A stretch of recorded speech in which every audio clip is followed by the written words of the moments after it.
In the early 1930s, Harlem was the cultural heart of Black America. It was a place where jazz filled the air every night, where writers and artists gathered in crowded apartments, and where thousands of working people came to hear music that could not be heard anywhere else in the country. It was also a place where power was complicated. The nightclubs that made Harlem famous were often owned or controlled by white gangsters. The performers who packed those rooms were black. The audiences were mixed, and the money flowed in directions that did not always make sense unless you understood how segregation worked. This was not accidental. Harlem had become a destination precisely because white New Yorkers wanted access to black culture without having to treat black people as equals. They wanted the music, the energy, the feeling of transgression that came from crossing uptown. But they did not want integration in their own neighborhoods. They did not want their children going to school with black children. They did not want to work alongside black colleagues. So Harlem became a kind of reservation where white people could visit, consume, and leave. The performers and residents had no choice but to navigate this reality every single day. Duke Ellington was already a star by this time. He was not just another band leader. He was a composer, an innovator, a man who had taken jazz and turned it into something that could fill concert halls and command respect from serious musicians. His orchestra played at the Cotton Club, one of the most famous venues in New York. The Cotton Club was owned by white mobsters. The performers were black. The audience was white. Black patrons were not allowed inside unless they were performing or serving. This was the rule, and it was enforced without apology. The Cotton Club had opened in 1923. It was located on Lenox Avenue and 142nd Street, right in the heart of Harlem. The decor was designed to evoke a plantation fantasy. There were palm trees and jungle imagery. The chorus girls were light-skinned black women, chosen specifically because white audiences found them more palatable. The whole operation was built on the idea that black culture could be packaged and sold to white consumers who would never have to actually respect black humanity. Ellington understood this. He was not naive, but he also understood that the Cotton Club gave him a platform that few other black musicians had. His performances were broadcast on the radio. Critics came to see him. His reputation grew, so he made the calculation that many talented people make when they have limited options. He worked within the system and tried to maintain his dignity. Ellington was well-dressed, well-spoken, and careful. He understood the world he was working in. He knew that his talent gave him a certain amount of protection, but he also knew that protection had limits. He had seen other musicians treated poorly. He had watched club owners pocket most of the money while performers struggled. He had heard stories of artists being threatened or beaten when they asked for what they were owed. Ellington kept his head down and focused on the music. He did not make waves. He did not challenge the system openly, but he was not blind to it. His band members relied on him. They had families to feed. They had rent to pay. The Cotton Club paid regularly, which was not something you could say about every venue in New York. But the pay was still less than what white musicians earned for similar work, and the working conditions came with constant reminders that you were not in control. The club owners decided when you played and what you played. They decided how long your breaks were. They decided whether you could sit down between sets or whether you had to stand. And if you objected, there were plenty of other talented musicians who would take your place. Bumpy Johnson was a different kind of figure. He was born Ellsworth Raymond Johnson in South Carolina in 1905. He moved to Harlem as a teenager and quickly became involved in the streets. By the time he was in his late 20s, Bumpy was known throughout the neighborhood. He was not the loudest man or the flashiest. He did not run the biggest crew. But he had something that mattered more than size. He had respect. People knew that Bumpy Johnson kept his word. They knew he did not tolerate disrespect toward the community. And they knew that when he made a decision he followed through. Bumpy had grown up poor. His family had left the South to escape the worst of Jim Crow, but they found that the North had its own systems of oppression. Harlem was segregated by custom rather than by law, but the result was the same. Black families were confined to certain neighborhoods. They paid higher rent for worse housing. They were denied jobs that went to white workers. They were harassed by police, and they had no real recourse when they were wronged. Bumpy learned early that survival meant understanding power. It meant knowing who controlled what and how to navigate those relationships without getting crushed. Bumpy worked for Stephanie St. Clair, a woman who ran the numbers racket in Harlem. The numbers game was an illegal lottery that working people played every day. You could bet a nickel or a dime on a 3-digit number, and if your number hit, you could win enough to pay rent or buy groceries. It was a lifeline for people who had no access to banks or legal credit.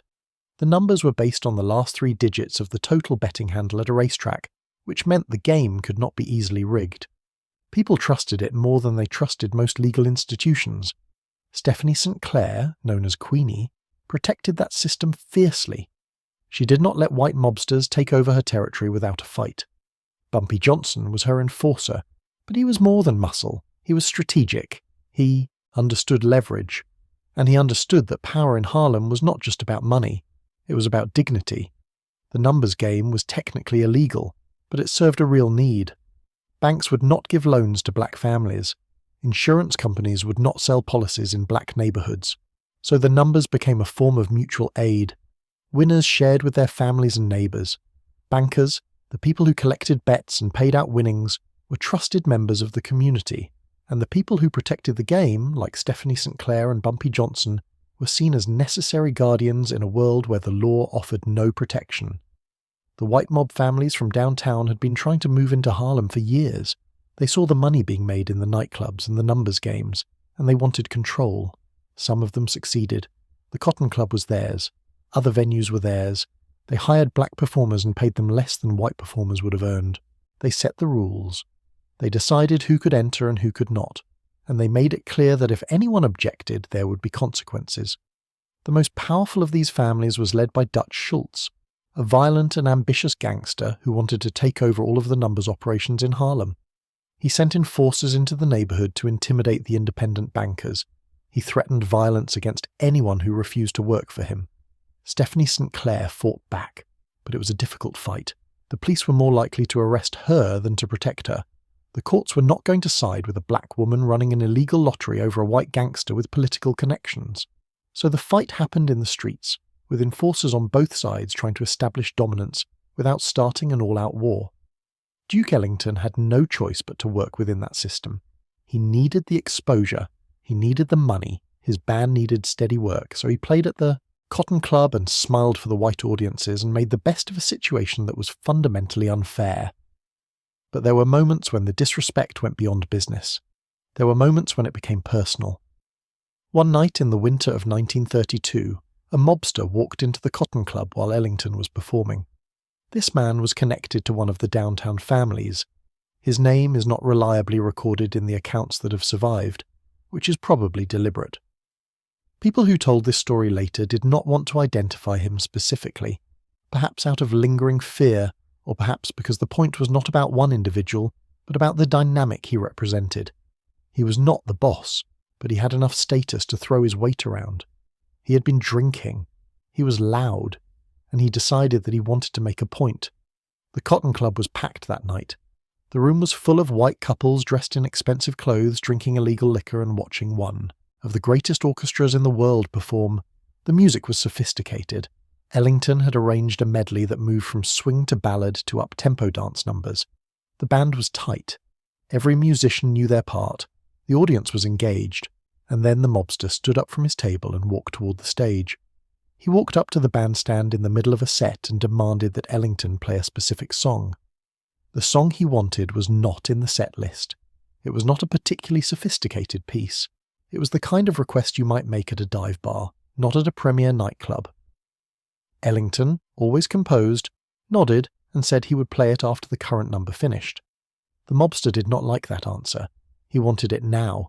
He did not care that there were protocols. He did not care that Ellington was in the middle of conducting his orchestra. He wanted immediate compliance, and he expected to get it. What happened next was not about music. It was about power. The mobster reached up and grabbed Duke Ellington by the collar of his expensive suit jacket. He pulled him forward, leaning in close, and said something that everyone nearby could hear. He called Ellington a boy. He told him to do what he was told. He said that he did not pay good money to hear excuses. He shoved him back toward the piano. The room went silent. The band stopped playing. The audience, mostly white, watched. Some looked uncomfortable. Others looked amused. A few whispered to each other. No one intervened. Not the club management, not the other patrons, not the waiters or doormen. Everyone understood that this was how things worked. A white man, especially one connected to the mob, could do whatever he wanted to a black performer, and there would be no consequences. Duke Ellington straightened his jacket. He took a breath. He did not raise his voice. He did not argue. He did not defend himself. He sat back down at the piano and played the song the man had demanded. His hands moved across the keys with the same precision they always did. The band followed his lead. The song was played perfectly, and when it was finished, the mobster laughed, slapped the edge of the stage, and walked back to his table. The set continued. The audience went back to drinking and talking. The moment passed. But everyone in that room knew what had just happened. A world-class musician, a man who had performed for royalty in Europe, a man whose compositions were studied by serious music scholars, had been humiliated in front of an audience because a drunk mobster wanted to remind him of his place. And there was nothing Ellington could do about it. He could not fight back. He could not call the police. He could not refuse to play. If he had done any of those things, he would have been thrown out of the club and possibly beaten. His band would have lost their jobs. Word would have spread that Duke Ellington was difficult to work with, and other venues would have been reluctant to hire him. So he swallowed the humiliation and kept playing. Word spread quickly. Harlem was a tight community. Musicians talked to each other after their sets. They gathered in late-night diners and shared stories about their nights. Club staff talked. Waiters and bartenders and doormen all knew each other and passed information along. By the next afternoon, people all over the neighbourhood knew what had happened at the Cotton Club. Some were angry, some were not surprised. This was the reality of working in venues controlled by white gangsters. You swallowed the insult and moved on because you had no other choice. A few musicians said that someone should do something, but no one knew what that something would be. You could not go to the police. You could not sue. You could not organise a boycott because there were too many performers who needed the work, so the anger simmered and life went on. Bumpy Johnson heard about it that same night. He was at a social club on Lenox Avenue when someone told him the story. The person who told him was a musician who'd been at the Cotton Club and had seen the whole thing. He described how the mobster had grabbed Ellington, what he had said, and how no one had intervened. Bumpy did not say much at first. He listened. He asked a few questions about who the mobster was and whether anyone had done anything to stop it. When he was told that no one had stepped in, he nodded slowly. Then he asked which family the man worked for. When he got the answer, he stood up and left the club without explaining where he was going. Bumpy Johnson did not go to the Cotton Club that night. He did not confront the management. He did not make threats. He did not send a message through intermediaries. What he did was simpler and more deliberate. He went looking for information. He wanted to know who this mobster was, where he spent his time, and who he answered to. Bumpy had connections throughout the city. He knew people in kitchens and back rooms. He knew dock workers and cab drivers. He knew how to ask questions without drawing attention, and within 24 hours he had everything he needed. The mobster worked for a mid-level crew that operated out of Midtown Manhattan. He collected protection money from businesses and ran a small bookmaking operation. He was not particularly important in the larger scheme of organised crime, but he was connected enough that hurting him would send a message. Bumpy learned that the man spent most evenings at a bar on the West Side, a place where mob associates gathered to drink and play cards. It was not a public nightclub. It was a private spot where civilians rarely went. Walking into that bar uninvited, especially as a black man, was dangerous. But Bumpy Johnson had never been particularly concerned with safety when he believed something needed to be done. 2 nights later, Bumpy walked into that bar in Midtown Manhattan.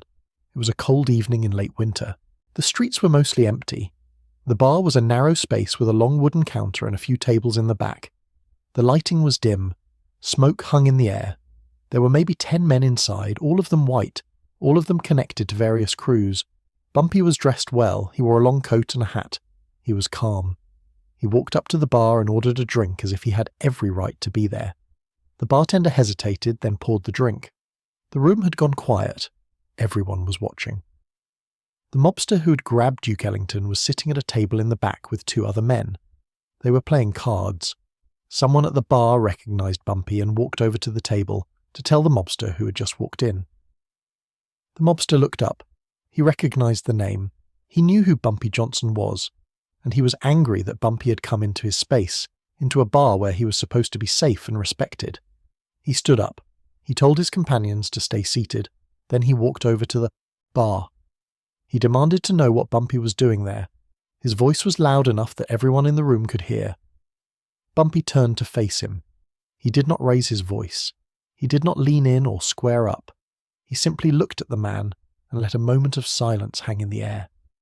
Then he reached into his jacket pocket slowly and deliberately and pulled out a straight razor. He did not open it. He did not wave it around. He did not make any threatening gestures. He simply held it in his hand where the mobster could see it. The razor caught the light. It was well maintained, the blade clean and sharp. Then Bumpy said something that everyone at the bar heard clearly. He said that Duke Ellington was a respected man in Harlem. He said that what had happened at the Cotton Club was a mistake. He said that the musician had done nothing to deserve being grabbed and insulted. And he said that if it happened again, to Ellington, or to any other performer in Harlem, there would be consequences that could not be undone. He did not specify what those consequences would be. He did not need to. The razor made the message clear enough. The mobster stared at him. His face was red. He was used to being the one who intimidated people, not the one being intimidated. But he was also aware that everyone in the bar was watching. If he backed down, he would look weak. If he escalated, he would have to fight Bumpy Johnson right there, and he did not know how that would end. Bumpy was known for being dangerous in close quarters. The razor was not a weapon you could defend against easily, and even if the mobster won the fight, it would start a larger conflict between the downtown crews and the Harlem operators, a conflict that would cost money and lives. The room was completely silent. No one moved. The bartender stood frozen with a glass in his hand. The men at the tables watched. The two men who had been playing cards with the mobster stayed seated, their hands visible on the table. Everyone understood that this moment could go in several directions, and most of those directions ended badly. The mobster finally spoke. He said that Bumpy had no business coming into his bar. Bumpy did not disagree. He said he was delivering a message and that once the message was delivered, he would leave. The mobster asked what would happen if he did not care about the message. Bumpy did not answer with words. He simply looked at the man. The look was enough. It was the look of someone who had already decided what he was willing to do and was simply waiting to see if it would be necessary. The mobster stepped back. He did not sit down. He did not apologize, but he stepped back. He said that what happened at the Cotton Club was between him and the piano player. Bumpy shook his head slowly. He said it was between the mobster and everyone in Harlem who had heard about it. He said that musicians were part of the community and that the community did not accept them being disrespected. Then he put the razor back in his pocket, he finished his drink, he placed money on the bar to pay for it, and he walked out of the bar without looking back. That could have been the end of it. The mobster could have sent men after Bumpy. He could have gone to his bosses and demanded retaliation. He could have tried to save face by escalating the situation. But he did not. And the reason he did not was because he understood the calculation. Bumpy Johnson had walked into a hostile space, delivered a message, and walked out alive. That took a certain kind of courage and a certain kind of backing. The mobster knew that Bumpy worked with Stephanie St. Clair. He knew that starting a war over a humiliated musician would be expensive and bloody. He also knew that Bumpy had not actually hurt anyone. He had made a threat, but he had not carried it out. That gave everyone a way to move forward without further violence. What happened next was more important than the confrontation itself. Word travelled. The mobster told his associates what had happened. He probably framed it in a way that made him look less weak, but the basic facts got out. Other people in the bar told their own versions. Within a week, everyone in the downtown crews knew that Bumpy Johnson had walked into their territory and made it clear that Harlem's artists were not to be disrespected. The story spread through both the criminal world and the community of performers. Musicians heard that someone had stood up for Duke Ellington. Club staff heard. People who had nothing to do with organised crime heard, and the story took on a weight that went beyond the specific incident. The mob families could have retaliated. They had the numbers and the firepower to make life very difficult for Bumpy Johnson and anyone associated with him. But they did not. There were several reasons why. First, Bumpy Johnson was not acting alone. He was connected to Stephanie St. Clair, who had her own network and her own reputation. She had fought Dutch Schultz and survived. She had connections to politicians and police officers who took her money. Starting a conflict with her operation would have been costly and unpredictable. Second, The mob families were pragmatic. They made a lot of money in Harlem. The nightclubs were profitable. The numbers game was profitable. They did not want to destabilize the neighborhood over one incident involving a musician. And third, Bumpy had shown restraint. He had not killed anyone. He had not even drawn blood. He had made a point, and then he had walked away. That kind of controlled aggression was something that organized crime figures understood and even respected. It showed that Bumpy was serious but not reckless. What changed after that night was subtle, but real. The white mobsters who controlled the nightclubs did not suddenly start treating black performers as equals. They did not raise wages significantly. They did not change the segregation policies that kept black patrons out. But they stopped putting their hands on people. They stopped the casual humiliations. The physical intimidation that had been common became rare. If a performer had a complaint or a contract issue, it was handled through managers and intermediaries, not through threats and violence. The performers noticed. Duke Ellington noticed. And Bumpy Johnson never said another word about it. He did not brag. He did not demand recognition.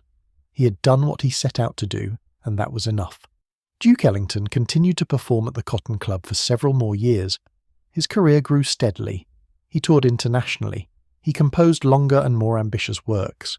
He became one of the most celebrated musicians in American history.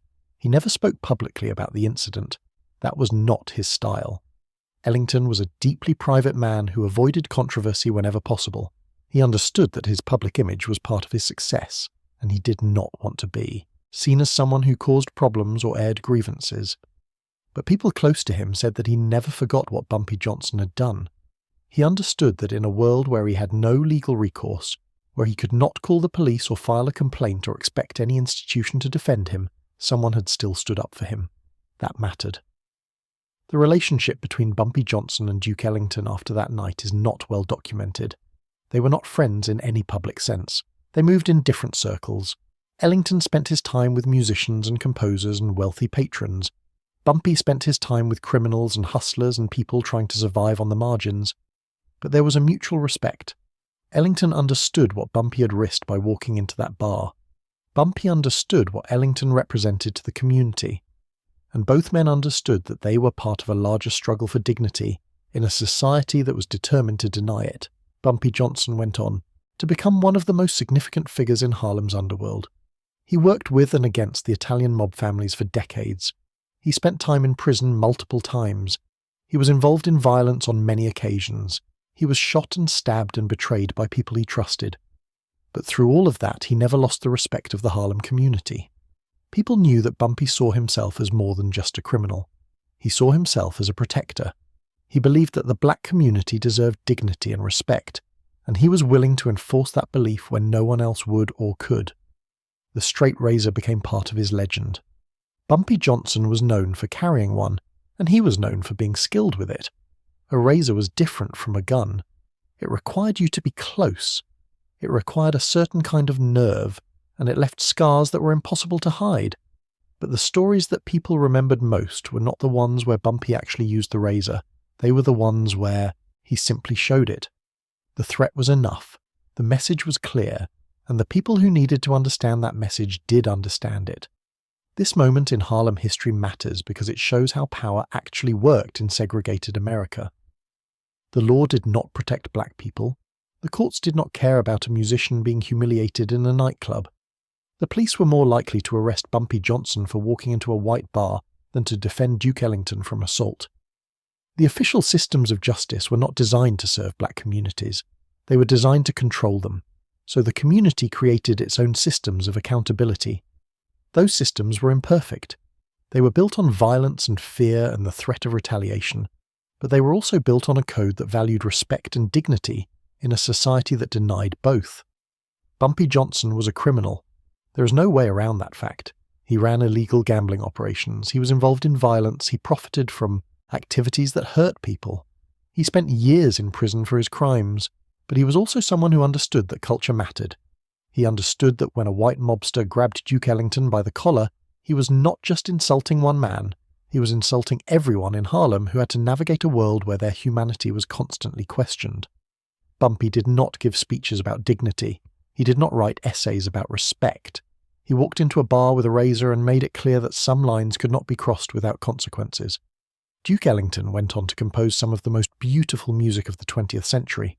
He wrote symphonies and suites. He collaborated with the greatest musicians of his generation. He performed at Carnegie Hall and at the White House. He was celebrated around the world. But none of that would have been possible if he'd been forced to endure constant humiliation every time he walked onto a stage. What Bumpy Johnson did that night was not just about one incident. It was about creating space for black artists to work without living in constant fear. It was about establishing boundaries in a world that refused to recognize them legally. The story is also a reminder that history is complicated. Bumpy Johnson was not a hero in the traditional sense. He caused harm. He profited from addiction and desperation.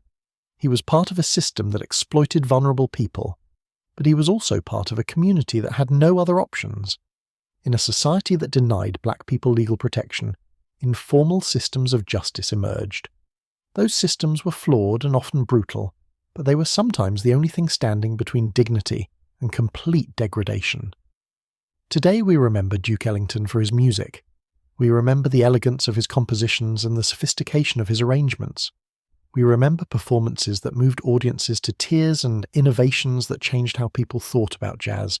We do not usually think about the nightclub owners who tried to control him or the mobsters who thought they could treat him however they wanted. But those forces were real. They shaped his life and his career in ways that are easy to forget now. And they were only held in check by people like Bumpy Johnson, who were willing to walk into dangerous situations and make it clear that respect was not optional. The razor that Bumpy Johnson carried was a tool, but it was also a symbol. It represented the thin line between civility and violence that defined life in Harlem during the segregation era. It represented the idea that power could be quiet and still be effective. You did not need to shout or make grand gestures, you just needed to make it clear that you were willing to follow through. And it represented the belief that even in a world designed to strip people of their dignity, there were still those who would fight to protect it, even if that fight happened in shadows and was never officially acknowledged. This is not a story about revenge. It is not a story about gang warfare or territorial disputes. It is a story about a moment when one man decided that a line had been crossed and took action to make sure it would not be crossed again. Bumpy Johnson did not kill the mobster who humiliated Duke Ellington. He did not destroy the Cotton Club or start a war with the downtown families. He walked into a bar, showed a razor, delivered a message, and walked out. And that was enough. Because sometimes power is not about what you actually do, it is about what people know you are capable of doing and willing to do if necessary. Harlem in the 1930s was a place of profound contradictions. It was glamorous and desperate at the same time. It was creative and violent. It was hopeful and trapped. The nightclubs were palaces where black genius was on display every single night. But those palaces were owned by men who saw black performers as property to be managed and controlled. The music was revolutionary, pushing boundaries and creating new forms of expression, but the musicians who created it lived under constant threat and economic exploitation. And in the middle of all that complexity, there were people like Bumpy Johnson who operated in the shadows and enforced rules that no court would recognize but that everyone understood. Duke Ellington lived until 1974. He died as one of the most respected musicians in the world. He had received honorary degrees and awards. He had been celebrated by presidents. His legacy was secure. Bumpy Johnson died in 1968. He collapsed on the street in Harlem and was gone before the ambulance arrived. His funeral was attended by hundreds of people from the neighborhood. Their lives were very different, but they were connected by a moment that neither of them ever spoke about publicly. That moment mattered, because it was a reminder that dignity has to be defended. It cannot be taken for granted. It is not given freely by those who hold power. And in a world where the law will not defend you, sometimes the only protection you have is the willingness of someone else to stand up when it matters most. The story of Bumpy Johnson and Duke Ellington is not taught in history classes. It does not appear in textbooks about jazz or organised crime or the Harlem Renaissance. But it is part of the real history of Harlem, and it is part of the real history of how black communities survive segregation. The nightclubs are mostly gone now. The Cotton Club closed in 1940. The mobsters who controlled Harlem's entertainment industry are long dead. The laws have changed. Segregation is illegal. Black performers can work anywhere they want. But the lesson remains. Respect is not given freely. It is earned and defended, and sometimes, in the most dangerous moments, it is defended by people who understand that silence in the face of injustice is its own form of complicity.